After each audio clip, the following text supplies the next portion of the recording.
کل نفس ذائقۃ الموت، ہر شخص موت کا مزہ چکھنے والا ہے۔ وَإِنَّمَا تُوَفَّوْنَ أُجُورَكُمْ یوم القیامہ، اور تمہارے کاموں کی جزا قیامت والے دن ہی دی جائے گی۔ تو جنگ احد کا ذکر چل رہا ہے۔ تو جنگ احد کی ہزیمت پر جو کچھ اس جنگ احد کے درمیان ہوا، بے شمار نقصان ہوا اور مسلمان پسپا ہوئے، پیچھے ہوئے۔ تو جنگ احد کی ہزیمت پر جو مسلمان رنجیدہ تھے، غم زدہ تھے،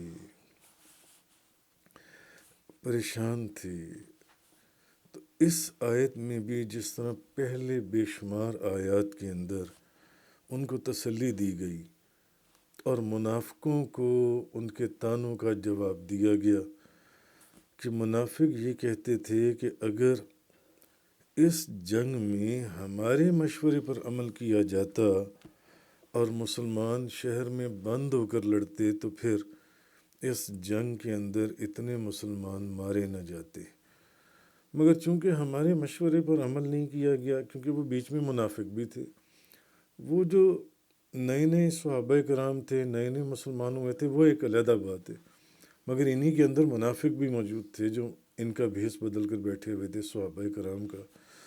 تو وہ یہ طعنے دیتے تھے، اور پہلے بھی پچھلی آیات میں بھی اللہ تعالیٰ نے ان کو ان کے طعنوں کا جواب دیا ہے۔ تو اب بھی اللہ پاک جو ہے کہ وہ یہ کہتے تھے، تو اب جو مسلمان اس ہزیمت کی وجہ سے ایک پریشان تھے یا غمزدہ تھے یا رنجیدہ تھے، تو اب اللہ تعالیٰ نے پھر ان کو یہ جواب دیا کہ کل نفس ذائقۃ الموت، کہ ہر جان نے جان سے، کل نفس ذائقۃ الموت، کہ ہر شخص نے موت کا مزہ تو چکھنا ہی ہے، ہر شخص نے۔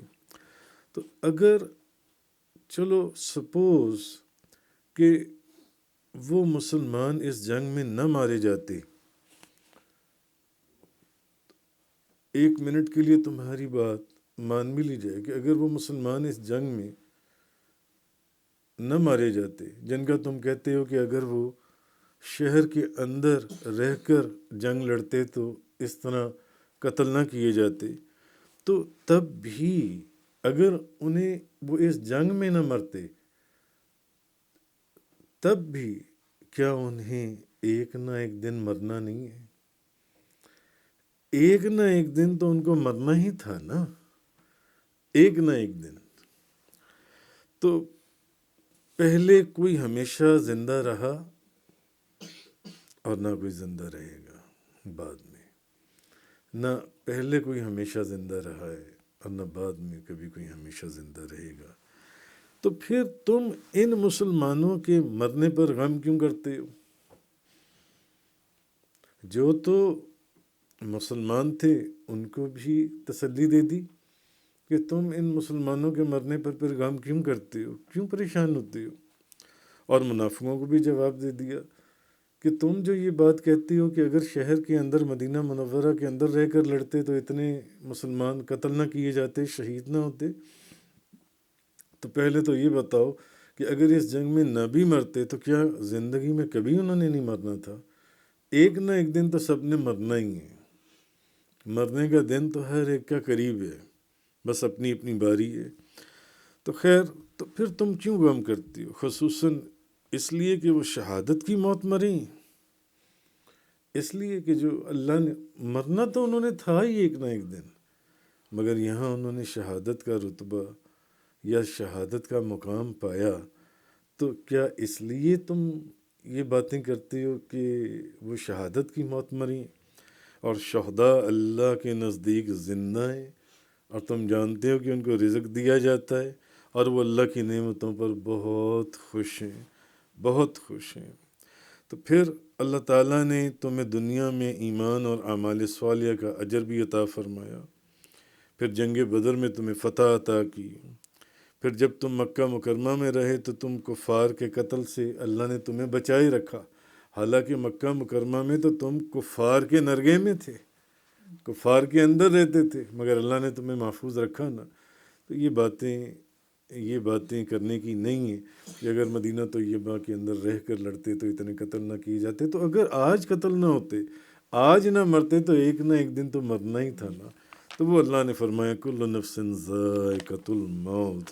تو امام احمد بن حنبل اپنی سند کے ساتھ روایت کرتے ہیں کہ حضرت ابو ہریرہ بیان کرتے ہیں کہ نبی پاک صلی اللہ علیہ وسلم نے فرمایا کہ دنیا جو ہے یہ مومن کے لیے قید خانہ ہے۔ دنیا مومن کے لیے، جو مومن ہے، ایمان والا ہے، دنیا اس کے لیے قید خانہ ہے کہ جیسے وہ کسی قید خانے میں بند ہو، اور کافر کے لیے جنت ہے۔ دنیا جو سی ہے، کافر کے لیے جنت ہے، مگر مومن کے لیے قید خانہ ہے دنیا۔ تو اسی طرح کفار کو جو مسلمانوں کے ہاتھوں شکست کا سامنا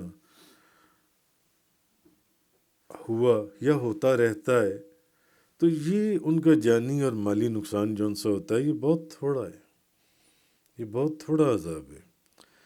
پورا عذاب تو آخرت میں دیا جائے گا، جو ہمیشہ ہمیشہ رہنے والا عذاب ہے، جس کے اندر وہ ہمیشہ اس عذاب کے اندر جو ان سے رہیں گے۔ آگے فرمایا فمن زحزح عن النار وادخل الجنة فقد فاز۔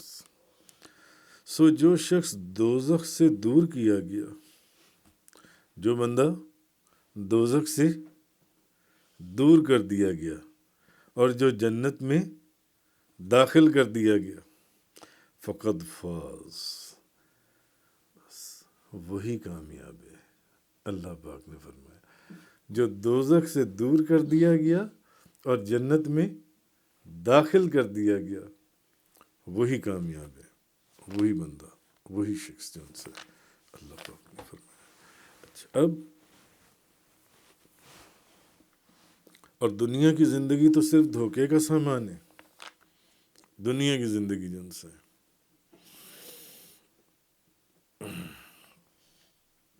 وَمَا الْحَيَاةُ الدُّنْيَا إِلَّا مَتَاعُ الْغُرُورِ، اور دنیا کی زندگی تو صرف دھوکے کا سامان ہے۔ اب اس آیت میں یہ بتایا گیا کہ انسان کا جو اصل مقصد ہے نا، جو اس کی حیات کا، وہ یہ ہے کہ اس کو دوزخ کے عذاب سے نجات مل جائے، دوزخ کے عذاب سے نجات مل جائے اور جنت میں اس کو داخل کر دیا جائے۔ ہر انسان کی زندگی کا جو اصل مقصد ہے وہ یہ ہونا چاہیے کہ اس کو دوزخ کے عذاب سے نجات مل جائے اور جہنم میں وہ داخل ہو جائے، یا جنت میں وہ پہنچ جائے۔ دوزخ سے باہر نکل جائے، جنت میں داخل ہو جائے، دوزخ سے دور چلا جائے، جنت کے اندر چلا جائے۔ اور جو شخص دنیا کی رنگینیوں میں ڈوب کر اللہ تعالیٰ کے احکام سے غافل ہو جائے، اس کے لیے اللہ پاک نے فرمایا کہ یہ جو دنیا ہے یہ دھوکے کا سامان ہے۔ اور جس نے اللہ کی اطاعت اور نبی کریم صلی اللہ علیہ وسلم کی سیرت پر عمل کرنے کے لیے دنیا سے تعلق رکھا، اس کے لیے دنیا اچھی متاع ہے، دنیا کا جو سامان ہے۔ تو اب اس آیت کے دو حصے ہیں، یعنی ایک اللہ پاک نے کیا فرمایا، جہنم سے دوری، اور دوسرا جنت میں داخلہ، جنت کا وصال۔ اور پھر اللہ نے فرمایا کہ یہ کامیابی ہے، یہ کامیابی ہے اصل جو سی ہے، اور دنیا جو ہے یہ بے ثبات ہے، دنیا جو سی ہے۔ حضرت ابو ہریرہ بیان کرتے ہیں کہ رسول کریم صلی اللہ علیہ وسلم نے فرمایا کہ جنت کا اب جو ہے اور دوزخ کا، اب حدیث کی روشنی میں اس کی انٹرپریٹیشن جو سی ہے کہ جنت میں ایک کوڑے جتنی جگہ بھی جون سی ہے وہ دنیا اور ما فیہا سے بہتر ہے۔ جنت کے اندر ایک کوڑے جتنی جو جگہ ہے، اگر اتنی جگہ بھی مل جائے تو وہ دنیا اور وہ ما فیہا اس سے بھی بہتر ہے۔ اور پھر نبی پاک صلی اللہ علیہ وسلم نے فرمایا کہ اگر تم چاہو تو پھر یہ آیہ کریمہ جو ہے یہ پڑھو، فمن زحزح عن النار وادخل الجنہ فقد فاز۔ تو جو شخص دوزخ سے دور کیا گیا اور جنت میں داخل کر دیا گیا وہی کامیاب ہے۔ نبی پاک صلی اللہ علیہ وسلم آپ نے فرمایا۔ اچھا پھر نبی پاک صلی اللہ علیہ وسلم نے خود، یہ تو اب قرآن ہے نا، کہ اللہ پاک نے فرمایا کہ انسان کی زندگی کا جو مقصد حیات ہے وہ یہ ہونا چاہیے کہ وہ جنت کے قریب ہو جائے اور دوزخ کے دور ہو جائے، دوزخ سے پیچھے ہو جائے اور جنت میں داخل ہو جائے۔ تو نبی پاک صلی اللہ علیہ وسلم خود بھی دوزخ سے پناہ اور جنت میں داخلے کے لیے دعا مانگا کرتے تھے۔ نبی پاک صلی اللہ علیہ وسلم، حضرت حذیفہ بیان کرتی ہیں کہ انہوں نے ایک مرتبہ نبی پاک صلی اللہ علیہ وسلم کے ساتھ نماز پڑھی، تو آپ جب عذاب کی آیت پڑھتے تو ٹھہر کر اس سے پناہ مانگتے، اور جب آپ رحمت کی آیت پڑھتے تو ٹھہر کر اس کے لیے دعا کرتے، اس کے لیے نبی پاک صلی اللہ علیہ وسلم۔ اسی طرح ابن ماجہ کی ایک روایت میں حضرت ابن عباس رضی اللہ تعالیٰ عنہما بیان کرتی ہیں کہ رسول کریم صلی اللہ علیہ وسلم ہمیں اس دعا کی ایسے تعلیم دیتے تھے جیسے قرآن پاک کی سورت کی تعلیم دی جاتی ہے۔ قرآن کی کسی سورت کی جیسے تعلیم دی جاتی ہے، ایسے نبی پاک صلی اللہ علیہ وسلم ہمیں اس دعا کی تعلیم دیتے تھے کہ اے اللہ، میں عذاب جہنم سے تیری پناہ میں آتا ہوں۔ یعنی حضور یہ تعلیم دیتے تھے کہ یہ دعا مانگا کرو، اور اتنی تعلیم دیتے تھے جیسے کہ قرآن کی کسی سورت کی تعلیم دیتی ہیں، ایسے تعلیم دیتے تھے کہ اے اللہ، جہنم، میں جہنم سے تیری پناہ میں آتا ہوں۔ اے اللہ، میں عذاب قبر سے تیری پناہ میں آتا ہوں۔ اے اللہ، میں مسیح دجال کے فتنے سے تیری پناہ میں آتا ہوں۔ اے اللہ، میں زندگی اور موت کے فتنے سے تیری پناہ میں آتا ہوں۔ تو عذاب قبر سے بھی اور عذاب جہنم سے بھی نبی پاک صلی اللہ علیہ وسلم پناہ کی دعا فرمایا کرتے تھے، اور اس دعا کی تعلیم بھی فرماتے تھے۔ اب آپ یہ سوچیں کہ اگر نبیوں کے تاجدار جہنم کے عذاب سے پناہ مانگ رہے ہیں اور قبر کے عذاب سے پناہ مانگ رہے ہیں، عذاب قبر سے اللہ سے پناہ کی دعا کر رہے ہیں، تو ہم کس جگہ کے اوپر ہیں کہ ہمیں بھی اللہ پاک سے رات دن یہ دعا مانگنی چاہیے کہ یا اللہ، ہمیں عذاب قبر سے بھی محفوظ فرما اور ہمیں جہنم کے عذاب سے بھی محفوظ فرما۔ تو حضرت انس بن مالک بیان کرتے ہیں کہ نبی پاک صلی اللہ علیہ وسلم نے فرمایا، جس نے اللہ سے 3 بار جنت کا سوال کیا، جس نے اللہ سے 3 مرتبہ جنت کا سوال کیا، اے اللہ، تو جنت کہتی ہے کہ اے اللہ، اس کو جنت میں داخل کر دے۔ اور جس نے 3 بار اللہ سے جہنم سے پناہ طلب کی، تو جہنم کہتی ہے کہ اے اللہ، اس کو جہنم سے پناہ میں رکھ، اس کو جہنم سے پناہ میں رکھ۔ جہنم یہ دعا کرتی ہے۔ تو یہ چیز اللہ پاک نے جو فرمائی، آگے فرمایا، وَمَا الْحَيَاةُ الدُّنْيَا إِلَّا مَتَاعُ الْغُرُورِ، اور دنیا کی زندگی تو صرف دھوکے کا سامان ہے۔ دنیا کی زندگی، ابھی آپ کس زندگی میں؟ دنیا کی زندگی میں۔ دنیا کی زندگی صرف دھوکے کا سامان ہے، قرآن کہہ رہا ہے، قرآن۔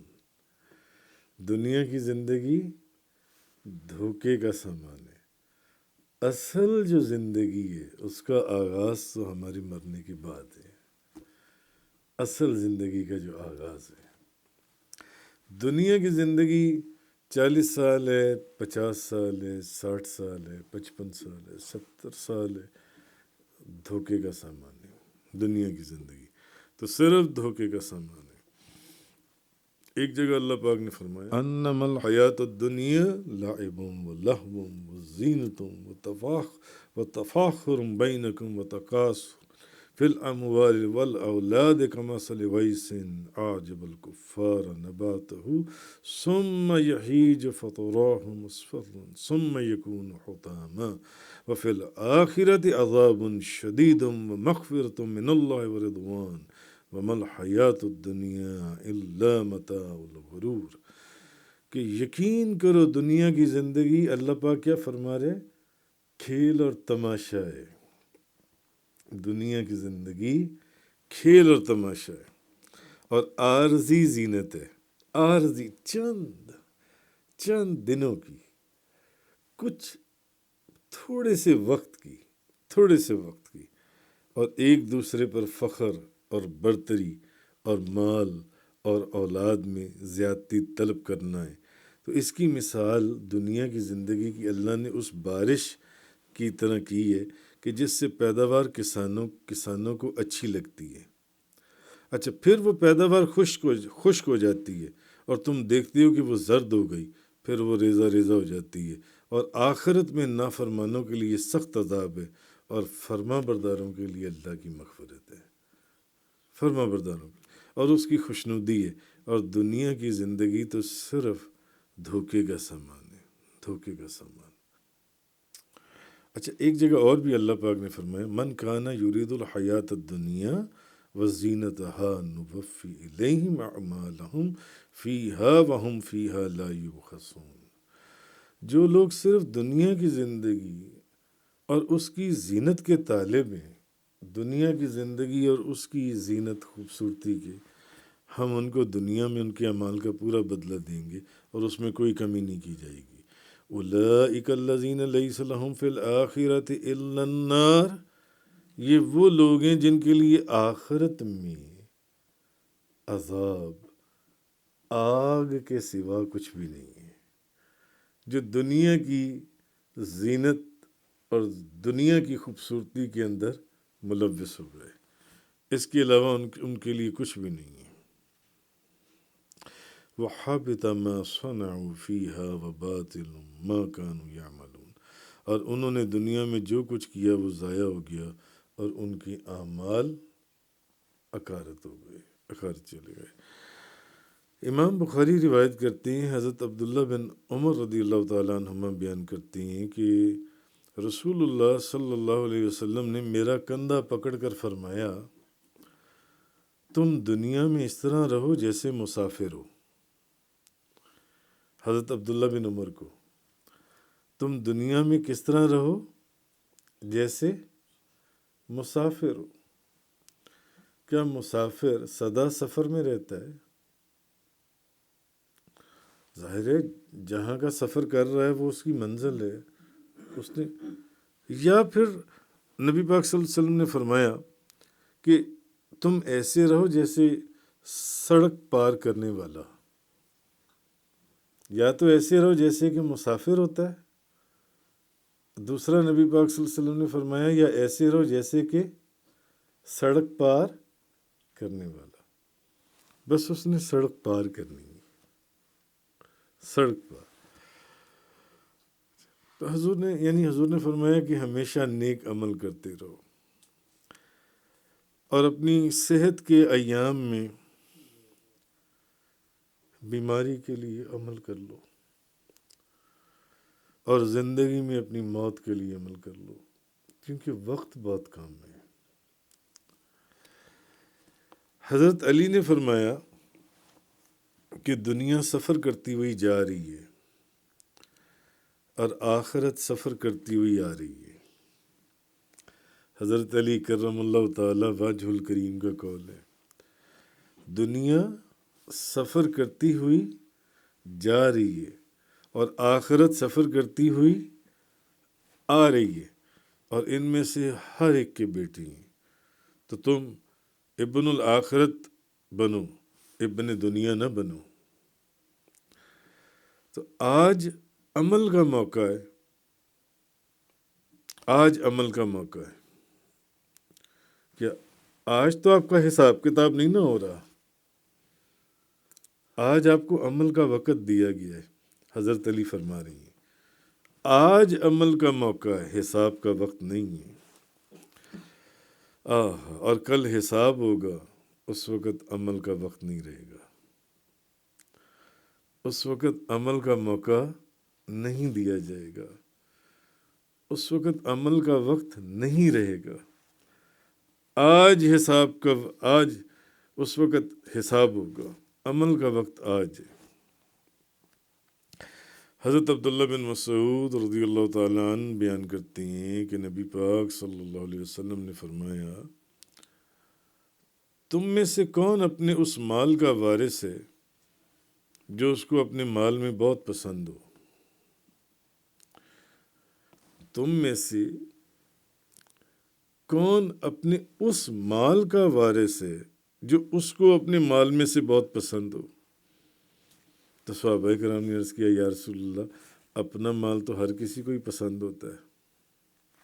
صحابہ کرام نے کہ ہر شخص اپنے مال کو بہت پسند کرتا ہے۔ تو نبی پاک صلی اللہ علیہ وسلم نے فرمایا، اس کا مال تو وہ ہے جو اس نے آگے بھیج دیا اور جو اس نے بچا رکھا ہے، جس کو تم کہہ رہی ہو کہ وہ اس کا مال ہے جس کو وہ پسند کرتا ہے، جو اس کے پاس ہے، یہ تو اس کے وارثوں کا مال ہے۔ جو اس کا مال ہے وہ اس نے آگے بھیج دیا ہے، وہ تو آگے جا چکا ہے۔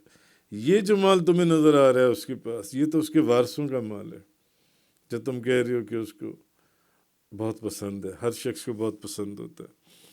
حضرت انس بیان کرتے ہیں کہ نبی پاک صلی اللہ علیہ وسلم نے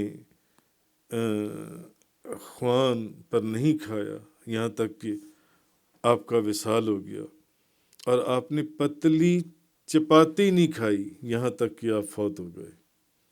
حضرت انس رضی اللہ تعالیٰ عنہ اور بی بی عائشہ صدیقہ طیبہ طاہرہ زاہدہ عابدہ رضی اللہ تعالیٰ عنہ بیان کرتی ہیں کہ نبی کریم صلی اللہ علیہ وسلم، آپ فرماتی ہیں، سیدنا محمد صلی اللہ علیہ وسلم کی آل نے، نبی پاک صلی اللہ علیہ وسلم کی آل نے جس دن بھی 2 قسم کے طعام کھائے، 2 قسم کے طعام کھائے، تو ان میں ایک قسم کھجور تھی، ایک قسم کھجور تھی۔ تو نبی پاک صلی اللہ علیہ وسلم کا صدقہ اور طفیل اللہ تعالیٰ نے ہمیں کیسی کیسی نعمتوں سے نوازا ہے، کیسے کیسے رنگ برنگ کے کھانے اللہ نے ہمیں عطا فرمائی ہیں، صدقہ نبی پاک صلی اللہ۔ مگر نبی پاک صلی اللہ علیہ وسلم کی آپ فرماتی ہیں بی بی عائشہ کہ اگر کہیں ذکر آیا بھی ہے نا کہ 2 کھانے کھائیں ہیں، 2 قسم کے طعام کھائیں ہیں، تو اس میں ایک تو کھجور ہی ہوتی تھی، ایک تو کھجور ہوتی تھی۔ اور بی بی عائشہ فرماتی ہیں کہ رسول کریم صلی اللہ علیہ وسلم کا بستر ایک چمڑا تھا جس میں کھجور کی چھال بھری ہوئی تھی۔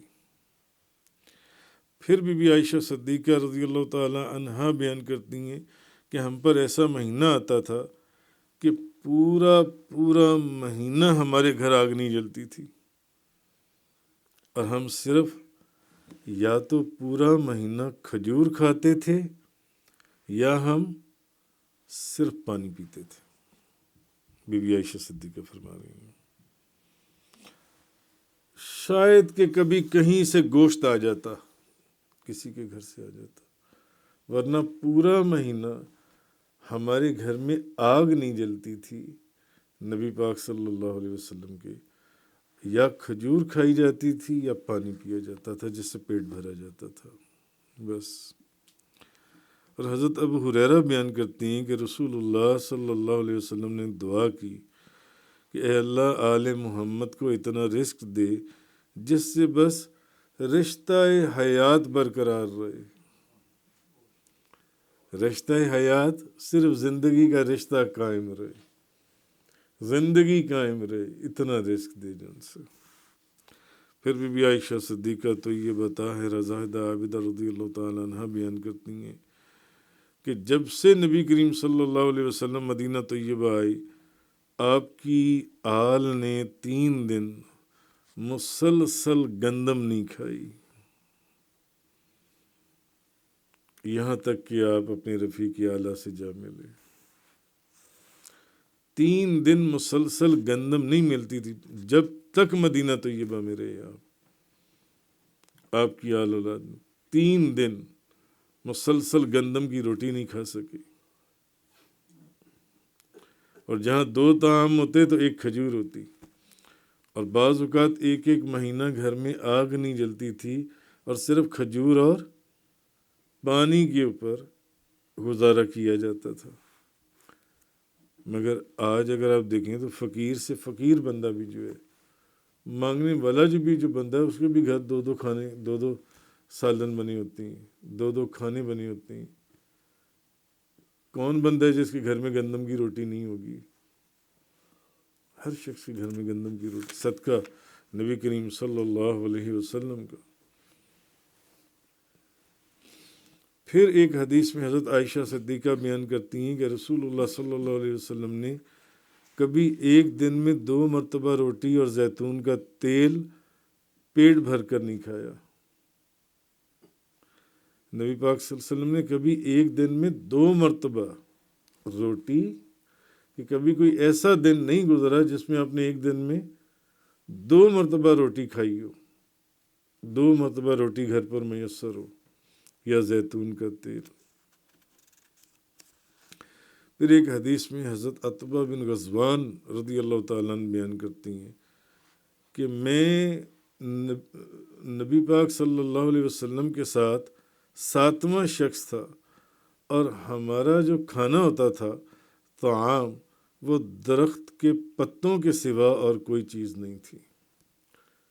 کہ بعض اوقات ایسا بھی وقت گزرا کہ نبی پاک صلی اللہ علیہ وسلم نے درختوں کے پتوں کے اوپر گزارا کیا، درختوں کے پتے.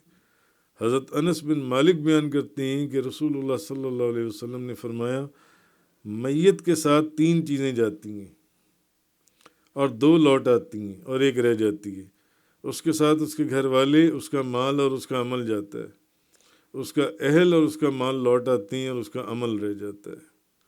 حضرت عثمان بن عفان بیان کرتے ہیں کہ رسول اللہ صلی اللہ علیہ وسلم نے فرمایا ابن آدم ان 3 چیزوں کے سوا اور کسی چیز میں حق میں نہیں ہے، کہ اس کے رہنے کے لیے گھر ہو اور اس کا سطر ڈھانپنے کے لیے لباس ہو، روٹی کا ٹکڑا ہو اور پانی ہو، بس. تو حضرت ابو بکر بیان کرتے ہیں کہ ایک شخص نے کہا یا رسول اللہ کون سا شخص سب سے زیادہ اچھا ہے؟ تو آپ نے فرمایا جس کی عمر لمبی ہو اور اس کی عمل اچھی ہوں. جب انہوں نے پوچھا کہ یا رسول اللہ آپ یہ بتائیں کہ کون سا شخص سب سے زیادہ اچھا ہے؟ آپ نے فرمایا وہ بندہ سب سے اچھا ہے جس کی عمر لمبی ہو اور اس کی عمل بھی اچھی ہو، وہ بندہ سب سے اچھا ہے. اس نے کہا یا رسول اللہ کون سا شخص سب سے برا ہے؟ حضور نے فرمایا جس کی عمر لمبی ہو اور اس کی عمل بری ہو، وہ شخص سب سے برا ہے، اس کے عمل برے ہوں. تو یہ چیز اللہ پاک نے فرمایا وَمَا الْحَيَاةُ الدُّنْيَا إِلَّا مَتَاعُ الْغُرُورِ، اور دنیا کی زندگی تو صرف دھوکے کا سامان ہے. صدق اللہ تعالیٰ وبلغ رسول. تفسیر قرآن کا یہ لیکچر انگلش میں سننے کے لیے براہ کرم ڈسکرپشن میں موجود لنک پر کلک کریں.